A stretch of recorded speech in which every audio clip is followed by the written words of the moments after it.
I work in the area of nanoscale fabrication and nanoscale devices. So my primary focus area is micro nano fabrication sort of a thing, and so I use these technologies for a variety of applications. One of the applications is in electronics. For example, I work closely in the area of CMOS devices, and these CMOS devices and technologies are the ones which go into the mobile phones and laptops and everywhere.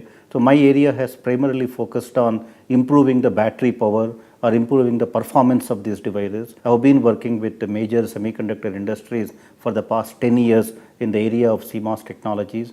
The other aspect of my work is related to the societal sort of requirements. For example, I use these nanoscale devices for sensing sort of applications.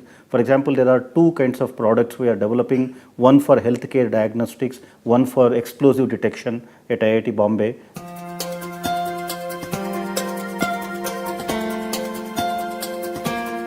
I come from a small village in Mahabubnagar district. The town is known as Kolhapur, and I studied in government colleges all throughout. I studied in Telugu medium until my 12th standard. I come from a family where education was everything. We did not have anything else other than education. So as a means for survival or for living. So therefore, education was everything. So we were always very serious about education. And coming from a Telugu medium, though the exposure was very limited, but I always chose maths, physics and chemistry as my primary research or as my primary subject areas, because to become an engineer, I knew that you have to study maths, physics and chemistry very well.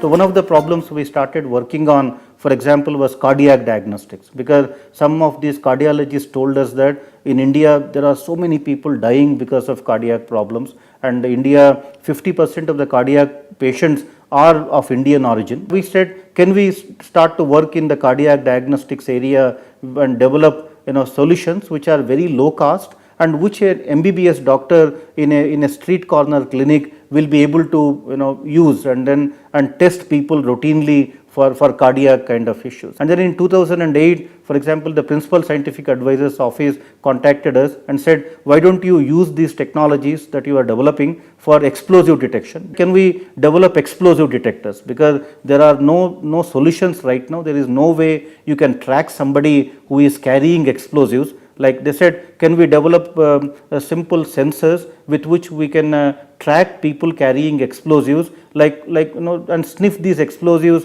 like what a sniffer dog would do. So that's the project we started in 2008.